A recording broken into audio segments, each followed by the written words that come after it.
देखो, जो 15 से 60 साल के बीच के लोग होते हैं, एम्प्लॉयमेंट को हटाना, बेरोजगारी को हटाना बहुत ही असंभव बात है। यही अनएम्प्लॉयमेंट या बेरोजगारी से जूझती रहती है। देखो, जो 15 से 60 साल के बीच के लोग होते हैं वो कमाते हैं, बाकी जो उम्र के लोग होते हैं वो इन पर डिपेंडेंट रहते हैं। अभी जो कमाने वाले लोग हैं ये कमाना बंद कर दें, यानी कि इनको कोई काम ही ना मिले। ये चाहते हैं कमाना, ठीक है, ये चाहते हैं कमाना, बट लेकिन इनको काम नहीं मिल रहा है, तो इसी को कहेंगे हम अनएम्प्लॉयमेंट। ठीक है, होता क्या है कि एक्चुअल में जो अनएम्प्लॉयमेंट है, यानी कि जो लोग आते हैं अनएम्प्लॉयमेंट की कैटेगरी में, अगर ये लोग चुपचाप बैठे रहें, खाना खाएं, पूरे रिसोर्सेज उसी तरह करें, घर में कोई कंट्रीब्यूशन नहीं है, घर की कोई इकोनॉमी नहीं बढ़ रही है, पूरे देश की इकोनॉमी नहीं बढ़ रही है, तो ऐसे लोग केवल देश पर एक बर्डन होते हैं, यानी कि घर पर ही एक बोझ की तरह ही होते हैं और पूरे देश में भी एक बोझ की तरह ही होते हैं। अब एक्चुअल में जो जीडीपी दिखाया जाता है, जो बड़े बड़े नेता जीडीपी दिखाएं कि जीडीपी बढ़ी है, आपके देश की इकोनॉमी बढ़ी है, आप तीसरे नंबर पे आ गए, चौथे नंबर पे थे, आप तीसरे नंबर पे आ गए हैं, तो एक्चुअल में जो जीडीपी बढ़ी है तो अनएम्प्लॉयमेंट भी बढ़ा है। ये अजूबा केवल भारत में ही देखने को मिलता है कि अनएम्प्लॉयमेंट भी बढ़ रहा है, उसी हिसाब से जीडीपी भी बढ़ रहा है। तो इसमें गलती कहाँ है? इसका ये मतलब है कि ये तो जीडीपी गलत है, ये तो फिर अनएम्प्लॉयमेंट का डेटा गलत है, कुछ ना कुछ मिसमैच जरूर है। अब लोगों ने सोचा कि जितने भी अनएम्प्लॉयड पर्सन हैं उनकी एक लिस्ट होना चाहिए, यानी कि आखिरकार कितने अनएम्प्लॉयड हैं।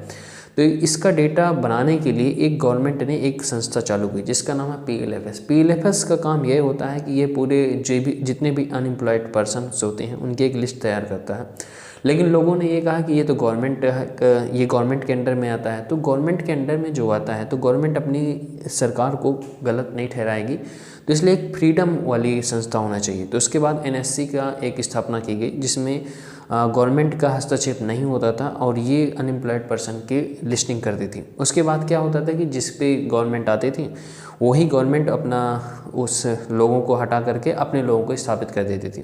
तो उन लोगों का कहना है कि अगर गवर्नमेंट को इसमें घुसना ही है तो ये अलग से फ्रीडम वाली बनाने की संस्था बनाने का क्या मतलब है। तो इसकी वजह से बहुत सारे जो एम्प्लॉयज़ होती हैं हर महीने हर साल अपना रिज़ाइन मारते रहते हैं। तो देखो, इंडिया में इतनी ज़्यादा अनएम्प्लॉयमेंट है कि एक पियोन यानी कि चपरासी की जॉब के लिए जिसमें 62 पोस्ट होती हैं उसमें 93,000 लोगों ने अप्लाई किए, जिसमें से 3,000 लोग PhD होल्डर्स थे, बाकी 50,000 जितने भी लोग थे उसमें पोस्ट ग्रेजुएट व ग्रेजुएट्स थे। यानी ये जो आंकड़ा है ये यूपी में तो और ज़्यादा है, उसमें 368 पोस्ट के लिए पूरे 20 लाख लोगों ने अप्लाई किया था।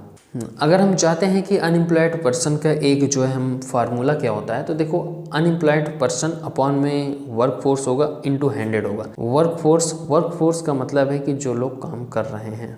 अब सत्ता में जो सरकार नहीं होती है वो सरकार पर ब्लेम करती है कि जब मेरी सरकार थी तब इतने लोग अनएम्प्लॉयड नहीं थे, अब इसकी सरकार में कितने अनएम्प्लॉयड पर्सन हैं। तो ये कहना, ये कंपेरिजन करना बिल्कुल ही गलत है, क्योंकि ऐसा नहीं हो सकता, क्योंकि हर साल जो पॉपुलेशन है वो 1% बढ़ जाती है। 1% बढ़ने का मतलब ये है कि हर साल कम से कम 10 मिलियंस लोग बढ़ जाते हैं।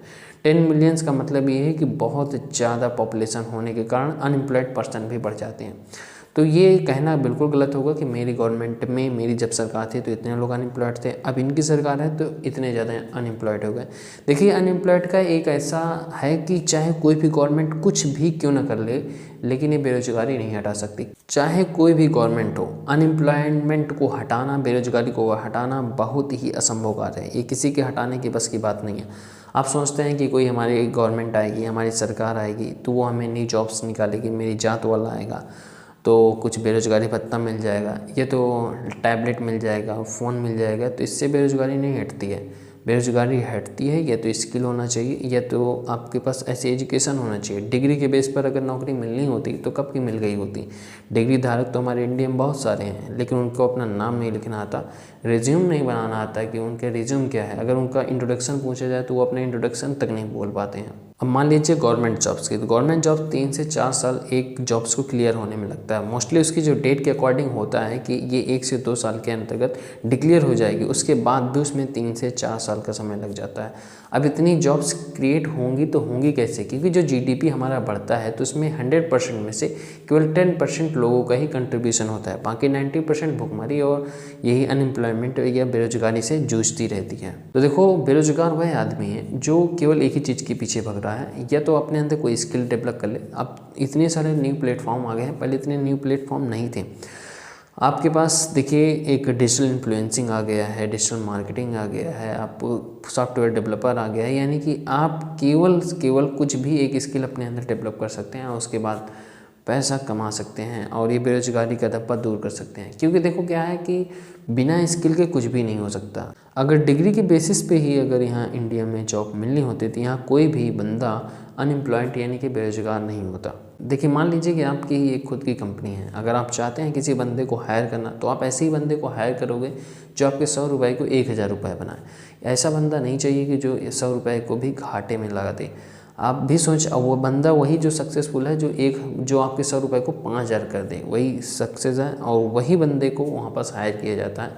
आपकी ही कंपनी होगी तो आप भी ऐसा ही करोगे, तो अनएम्प्लॉयमेंट तो रहेगा ही, क्योंकि यहाँ पर स्किल की कमी है। केवल यहाँ पर डिग्री, प्रोफेशनल डिग्री लेकर के लेने से कोई भी बंदा जो है रोज़गार नहीं पा सकता है।